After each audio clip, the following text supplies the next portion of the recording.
Okay, we've been talking about factors, and I wanted to show this video just to have a little bit of homework help for tonight. And so we're going to go over a strategy where we can find the factors for 56. And so today we learned some divisibility rules, but we only learned rules for numbers 2, 3, 5, and 10. And 9 also. So when we find factors, the first thing that we need to do is we need to find the halfway point of this number. So what is half of 56? And so I know that off the top of my head, that's 28. So what I'm going to do is I'm going to list all those numbers from 1 to 28. And I'm just going to do those as quick as I can here.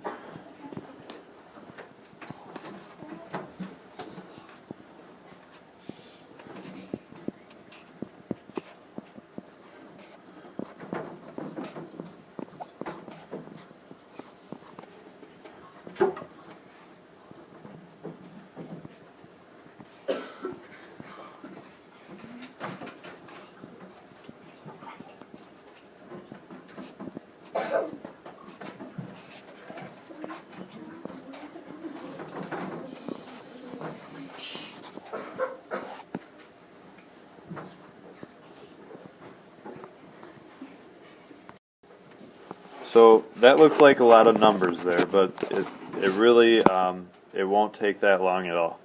The second step that I need to do is to, before I do the second step, I need to write 56 also.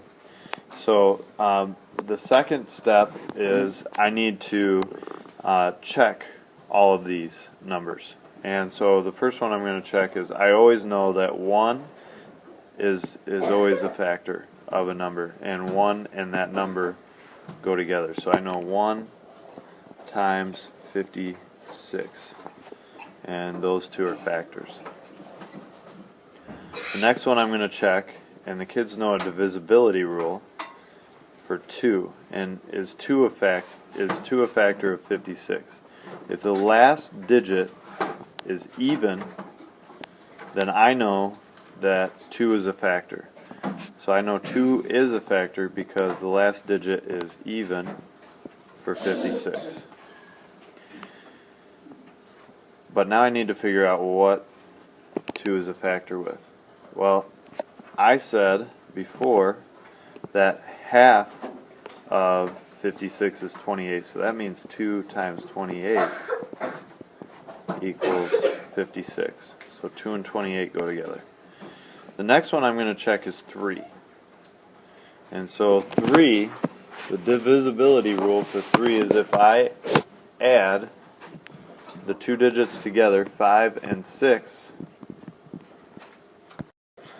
So if I add 5 and 6, I get 11. And I know that 11 is not divisible by 3, so 3 is not a factor. So I can take that out.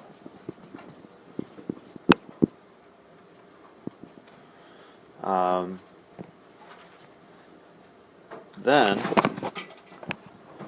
I am going to check 4. So I would just, this one we don't have a divisibility rule for. They may learn that in 4th or 5th grade.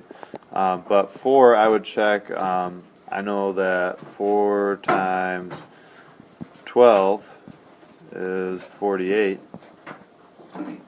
And that's not quite high enough, so 4 times 13 is 52, and 4 times 14 is 56. So 4 works, and 4 works with 14. So 4 and 14 are factors. Now, at this point, I can do something that's really nice. I can actually cross off all the numbers here because I know they won't work. And so now I just need to check between the two circles, and as soon as those circles come together, I know that I've checked all possibilities for factors. So 5, the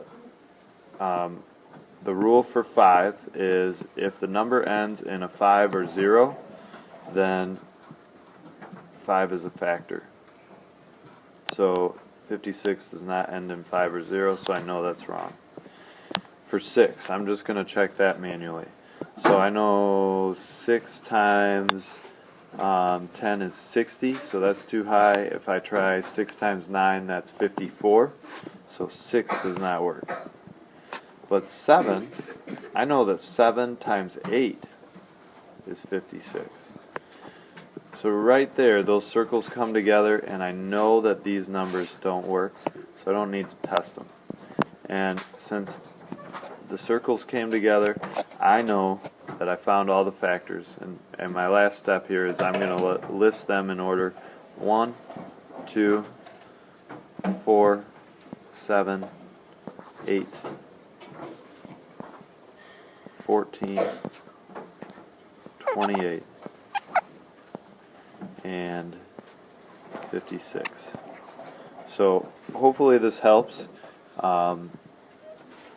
Helps with homework, any homework that we have, and finding factors in the future.